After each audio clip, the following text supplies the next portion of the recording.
l'autre groupe. C'est moi qui ai fait en sorte que tous les deux groupes se retrouvent ici. Parce qu'ils m'ont toujours dit, on veut venir rencontrer la Consumat. L'autre groupe a intitulé le nom de sa plateforme du 10 juillet. Le groupe en son sein des associations. Et l'autre groupe, c'est la jeunesse exclusivement de Tombouctou, qui à la fois mène des activités ici, mais mobilise les jeunes de Tombouctou aussi dans les activités que nous avons fait au reste. Donc ils m'ont tous dit, ils étaient tous au niveau de la mosquée d'ailleurs. Après les tueries, ils étaient là. Il y en a certains ici, on est partis au cimetière ensemble, on a fait les entraînements ensemble, ils étaient là. Donc ils m'ont dit, bon maintenant, ils souhaitent vraiment venir pour rencontrer, un, présenter le condoléances, deux, faire part de la création de leur plateforme, et trois, vous dire qu'ils sont avec nous dans votre combat. Parce qu'ils ont compris quelque chose, que les politiques ont dessus, mais qu'aujourd'hui, vous restez, vous incarnez l'espoir pour la jeunesse, et vous êtes le meilleur allié pour la jeunesse du Mali, pour que l'alternance puisse se faire au Mali, mais aussi pour que l'idéal pour lequel vous-même vous avez l'habitude de dire, qui a été confisqué, pour lequel la révolution a été faite à Cameroun, que vous puissiez les aider à déconfisquer cela. C'est dans ça que leur avenir est fait. Donc j'ai essayé de ramasser un peu ces conseils, on a fait quelques réunions avant d'être là. السلام عليكم ورحمة الله تعالى وبركاته. بسم الله الرحمن الرحيم. اللهم صل وسلم على سيدنا محمد وعلى سيدنا محمد. أما بعد. Moi c'est Moussa Abdelata, j'ai été président de On a suivi tous les événements depuis le début. On sait votre combat. Jusqu'à présent, vous continuez à donner pour la jeunesse. Raison pour laquelle on est venu. Ils les ont dévancés, et c'est la réalité. Quand vous voyez une personne où tout le monde vient, aujourd'hui, toute la jeunesse qui est malienne, la majorité quand même des jeunesses maliennes, aujourd'hui, vous font confiance et ils vous donnent la responsabilité de vraiment véhiculer leur message. Parce que vous êtes la seule personne aujourd'hui qui peut le faire, au Mali. Parce que les Maliens aujourd'hui sont fatigués. Celles du Nord sont fatigués, les centres sont fatigués, et en plus aujourd'hui, le cerveau même est fatigué. Et c'est en train de vraiment partir, c'est-à-dire comme ça, c'est en train de disparaître. Aujourd'hui, nous avons besoin des hommes comme vous. Je souhaite seulement avoir deux personnes comme vous, et des choses à changer. Donc c'est dans ces cadres-là que nous avons été réunis, parce que chacun de nous vivait quelque part ailleurs, parce que comme vous le savez, la plateforme, dans la plateforme, il y a plusieurs associations. Il y a plusieurs représentants aussi des groupes de jeunes partout au Mali. Partout. Nous avons des Sebou, nous avons des Mopti, des Meneka, des Tondemi, des Tombouctou, des Kidal. C'est pourquoi aujourd'hui nous sommes venus vers vous. On n'est pas rentré dans ces cas. Mais aujourd'hui, on a décidé de créer cette plateforme, c'est pour test. Mais quel qu'en soit, aujourd'hui, notre contribution, c'est de venir vers vous et vous expliquer nos préoccupations et de nous venir en aide pour qu'on puisse arriver ensemble. Parce que c'est le seul héritage qu'on a encore, c'est le Mali. Donc aujourd'hui, celui qui veut détruire un pays ou bien un peuple, il détruit sa jeunesse. Et celui qui veut lever un pays, il élève sa jeunesse. Vous, aujourd'hui, vous n'avez pas besoin de quelque chose. Vous avez combattu depuis votre jeunesse. Et vous continuez à donner. Ce n'est pas pour vous, c'est pour la jeunesse, c'est pour nous. Parce que chacun de nous a des gens aussi derrière lui. Nous avons des enfants, il y a des chefs de famille, il y a des responsables. Donc c'est pourquoi on va les aider pour vous. D'abord, pour présenter nos condoléances pour ce qui s'est passé, la tragédie qui s'est passée, tout le monde est décès. Que Dieu vous sauve, que Dieu vous élève, que Dieu aussi sache, fasse que la jeunesse du Mali se donne la main. Parce que si on ne se donne pas la main, tout ça c'est rien. Il faut que chacun de nous a un objectif pour qu'on puisse avancer. C'est dans ce cadre que vous venez, vous d'abord vous saluer et faire votre connaissance. Et aussi pour que vous faites la prière pour qu'on puisse, Inch'Allah, cesser les coups et avancer tous ensemble. La jeunesse de Tombouctou, ou la jeunesse de Gao, ou de Kidal, tout ça c'est des frères, tout ça c'est la même chose, c'est la même sang. Et tout ce que nous demandons aussi la même chose. La bonne gouvernance, la sécurité, pour que chacun puisse rentrer chez lui, pour que chacun puisse envoyer ses enfants à l'école et revenir en sécurité. Si on n'a pas ça, ça va faire de vivre. Donc aujourd'hui, on doit tous se donner la main pour que vraiment on vous suit, on vous soutient à 100%. Nous donnons notre vie, notre sang, et pour le Mali, et pour tous celui qui s'élève aujourd'hui pour faire avancer le Mali.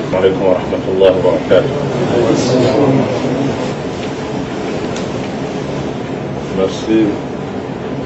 Nous rendons grâce à Allah qui nous a permis d'être là.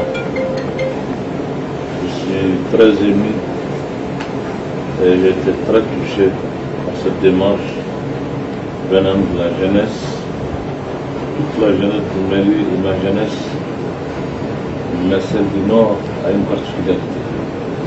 Pour cela, votre présence ici aujourd'hui me touche énormément. Et ça me donne de l'espoir. Vraiment, je suis très ému, surtout de voir de jeunes gens dans la fleur de leur âge venir se barricader, accepter la mort pour que je puisse m'en servir.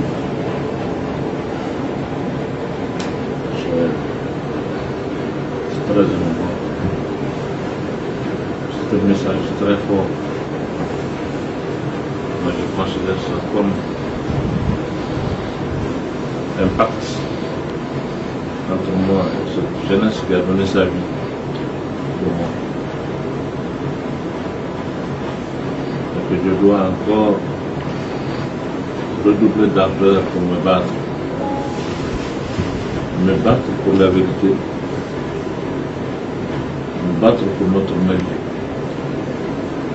Je l'ai vu à ces jeunes gens qui sont près de moi, notamment le salaire, qui me côtoient beaucoup, qui échangent beaucoup avec moi. Aujourd'hui, le problème que nous avions est un problème extrêmement grave qui interpelle tout le Mali. Ce n'est pas un problème religieux, ce n'est pas un problème ethnique, ce n'est pas un problème racial ni communautaire. Il s'agit de la nation du Mali qui est en train de s'abîmer. Nous avons le devoir de restaurer le Mali. En 1968, il y a eu un coup d'État. Le régime qui était là, celui de Moulibo Keïta, est parti, mais la nation malienne a démérité. En 1991, il y a eu un autre coup d'État, insurrection. Les régimes sont partis, mais la nation malienne a démérité. La nature de la crise que nous avions aujourd'hui, c'est une crise qui s'attaque au fondement même de la nation.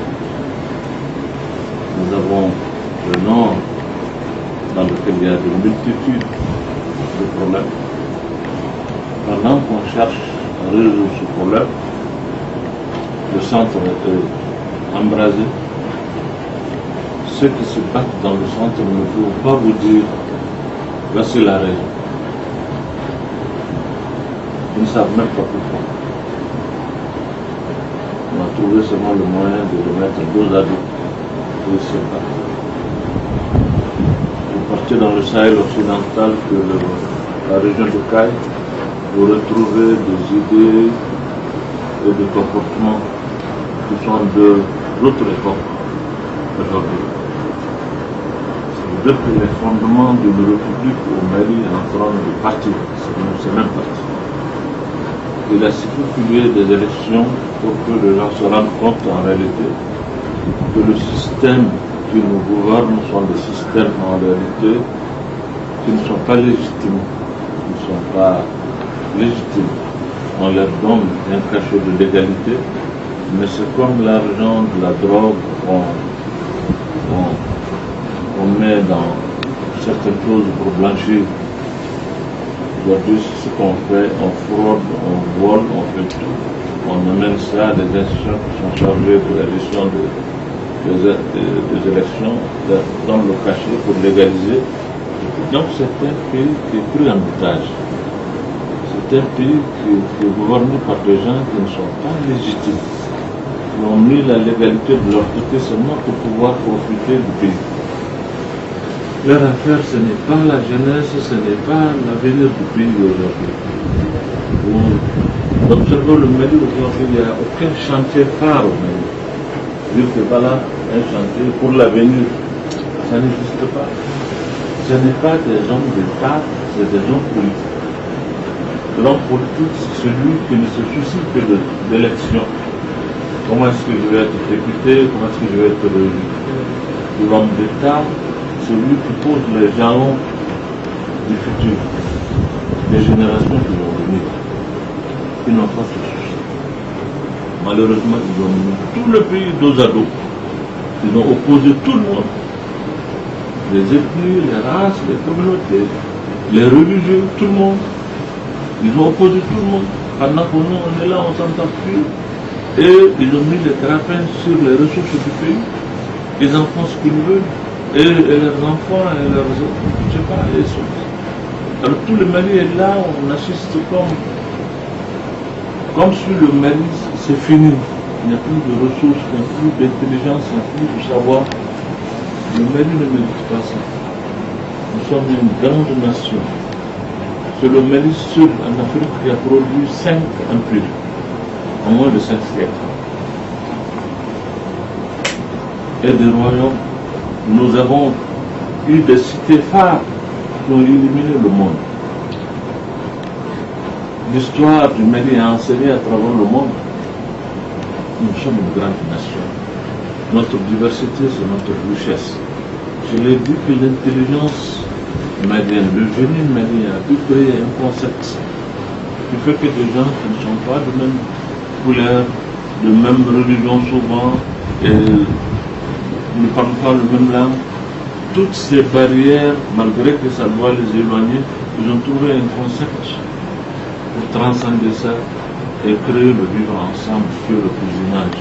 31 novembre, on le demande, il y a un Touareg qui fait son cousin.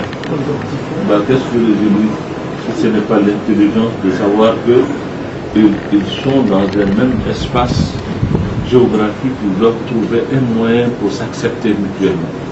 Le Mali a pu faire ça depuis des siècles. C'est aujourd'hui où le monde entier est éclairé, que le monde est en train de sortir des ténèbres, que les gens se mettent ensemble pour avancer, que nous on s'entretue. On n'arrive même pas, et le Mali s'enfonce tous les jours. Ça interpelle tout un chacun. Ça doit nous interpeller. Je pense que nous avons un devoir vis-à-vis de cette jeunesse. C'est de donner à notre jeunesse d'autres références, qui n'est pas ce qui est là aujourd'hui. Vous avez vu, c'est honteux, c'est malheureux.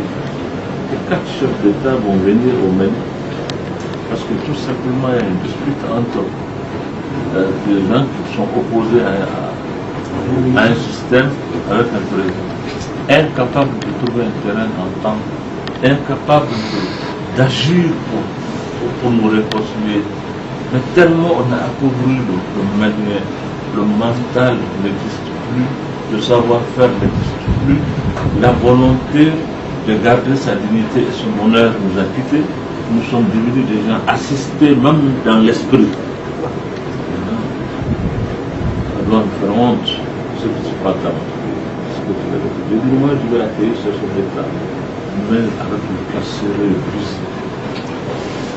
Parce que le Mali ne manque pas de sagesse, de savoir que des gens viennent de tous les côtés pour venir nous dire parler entre vous, vraiment, attention, le Mali, et tout le temps le Mali est devenu ça.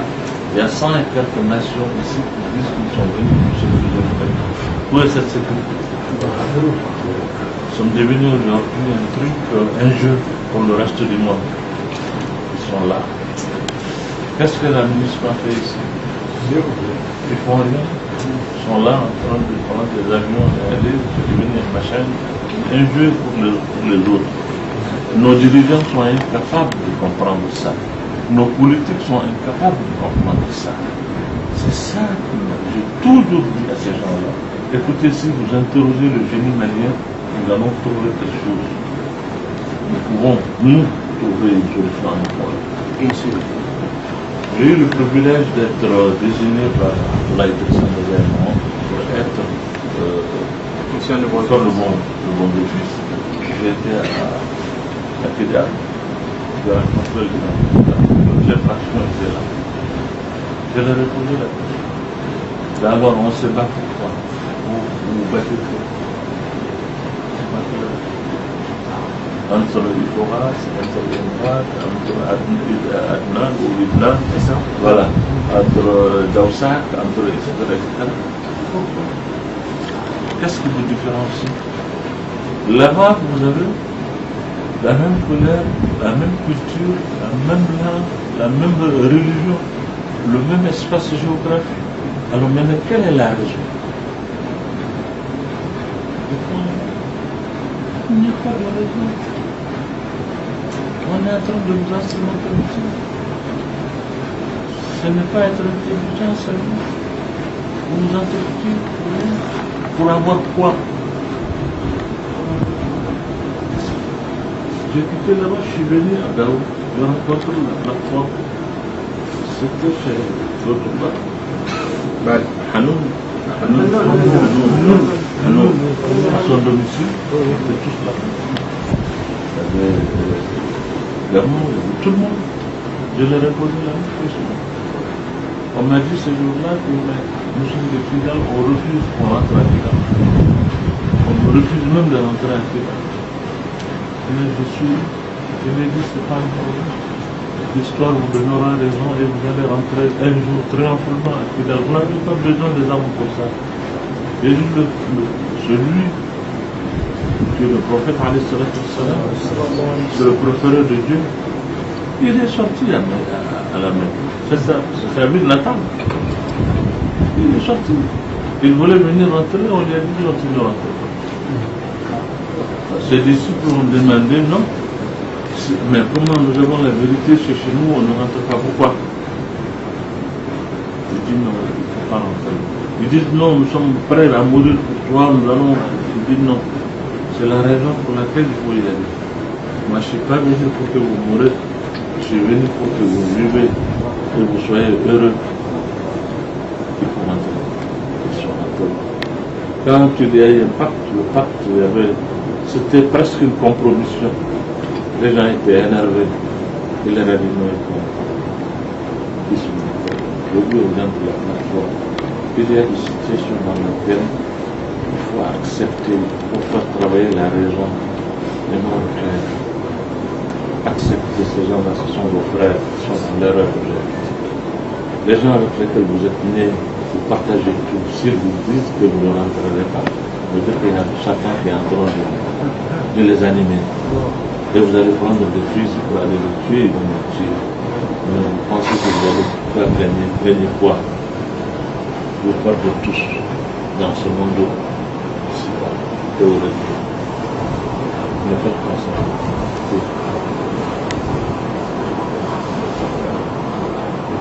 Mais et puis on pardonne ce qu'on a fait à ils ont tué son oncle et son protecteur à l'époque. Hamd ibn Abd al-Muttalib.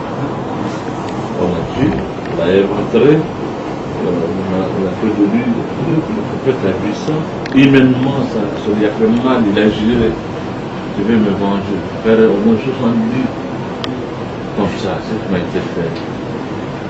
Je lui ai dit, il a عاقبة المسلمين لو خفتم به ولئن صبرتم لهو خير للصابرين. Vous savez, il y a des choses qu'on ne regrette jamais. C'est le bien faire. Ce qu'on regrette, c'est de faire mal. Mais bien faire, on ne le regrette jamais. Ni dans cette vie, ni dans l'au-delà. Cette jeunesse, une jeunesse que c'est là de Tombouctou. La vie de Tombouctou est symbolique. C'est beaucoup de choses. C'est la sagesse, c'est le savoir. Moi, j'ai eu beaucoup de batailles avec les gens de Tombouctou. J'étais à Tombouctou, vous n'étiez pas né, mais quand j'étais tout petit. J'étais là-bas, j'enseignais moi-même là-bas. J'ai eu énormément de problèmes avec eux. Parce que ce que je vois ne me plaisait pas. Je dis que Tombouctou ne méritait pas ça. À l'époque, c'était des touristes venus. Ils rentraient dans la rivière, dans Sankoré, dans Sidi-Yahya. J'ai dit non, ces gens-là ne vont pas accepter de piétiner nos saints. Et penser que ce que vous gagnez dans ça, ça peut vous faire vivre. Dieu va descendre, la malédiction va venir. Et voilà, quand ils ont commencé le festival du désert et autres, j'ai écrit dans le cassette. Je dis non, il ne faut pas accepter ça. C'est une terre sainte. C'est un endroit. On se tape nous la poitrine. Je veux que c'est la cité de 333 saints. Mais ce n'est pas le festival du désert qu'il faut faire là-bas. Il ne faut pas permettre à des gens de venir suivre Tombouctou, de venir marcher sur les saints qui sont là, de venir déshonorer ceux qui sont sous la terre. Ils sont là-bas, mais ça leur fait mal. Je l'ai dit en soirée, je dis, beaucoup à Gassa Kounante. Beaucoup à Gassa Kounante. Ceux qui sont morts ne sont pas fiers de ces gens-là, qui sont leurs héritiers. Non, ça ne doit pas être comme ça. On mérite autre chose que ça. C'est la jeunesse, moi je suis à Tombouctou, les semaines de jeunesse et autres, là, c'est vrai. Moi-même, je faisais, il y avait des heures pour je me dis, là-bas, à Tombouctou, j'étais à Tombouctou de Tombouctou. Là, l'eau vient là-bas à côté. Et moi, je suis tout le temps avec papa, ils mangeons ensemble, nous faisons tout ça, on belote ensemble, on fait tout ensemble. Oui, mais bien sûr. Allah yarham, le décédé, c'est quand même. Mais, alors, Tombouctou mérite autre chose. J'ai commencé vraiment, de temps en temps, je critique de leur vie, je mérite autre chose que ce que je vois. Même le mot qui s'est fait à Tombouctou, il faut lui donner un contenu. Il faut lui donner un contenu qui peut être même bénéfique pour la ville de Tombouctou. Vous avez la cité comme la cité de Tombouctou au Sénégal. Ça draine des dizaines et des centaines de milliers de gens qui viennent pour faire le Magal. Réfléchissez pour que la richesse de Tombouctou spirituelle puisse. Mais si vous changez ça, vous pensez que c'est la venue seulement des touristes européens qui peuvent, ils vont changer vos mœurs, ils vont suivre Tombouctou, ils vont vous attirer la malédiction divine. Ça va venir. Alors,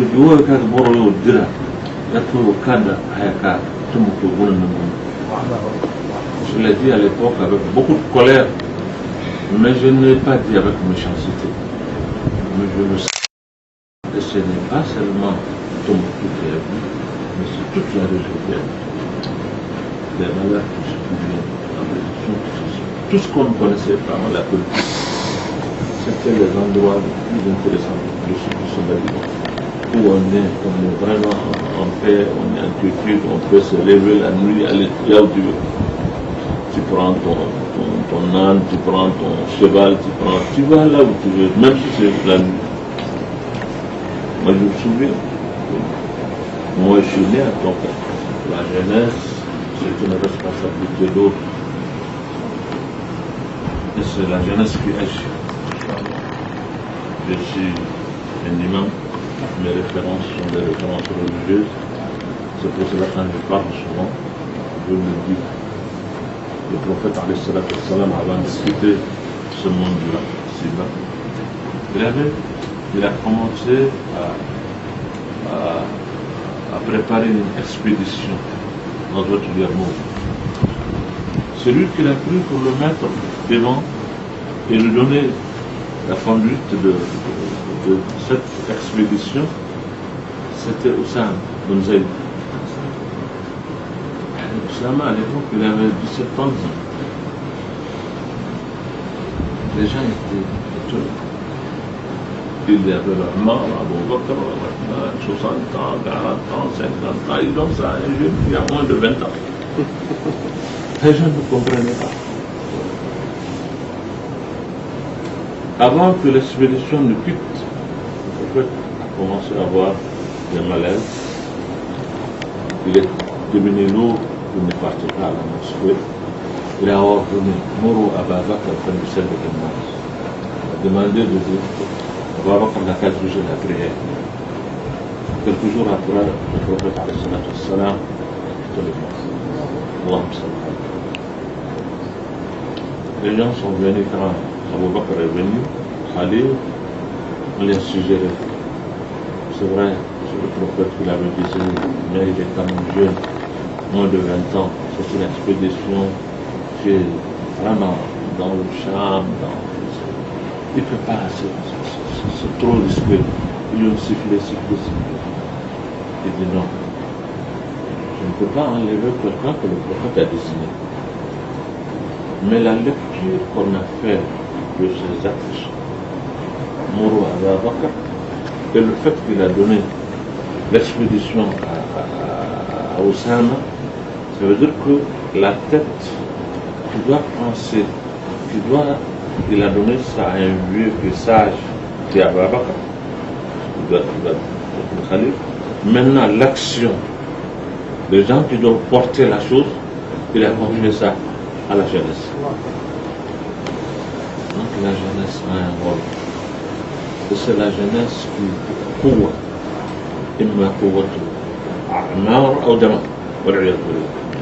La jeunesse, c'est une force. C'est une force qui peut détruire, une force qui peut construire. Et soyez une force qui va construire le Mali, qui va refonder le Mali, qui va faire le Mali, Inch'Allah, bi'idnillah, qui va redonner au Mali vraiment sa grandeur. Je suis très meurtri, et pour cela j'ai chahuté un peu le Dogon qui est là. Moi je fais un peu le pays Dogon. J'étais à Douanga, j'ai appris le Coran.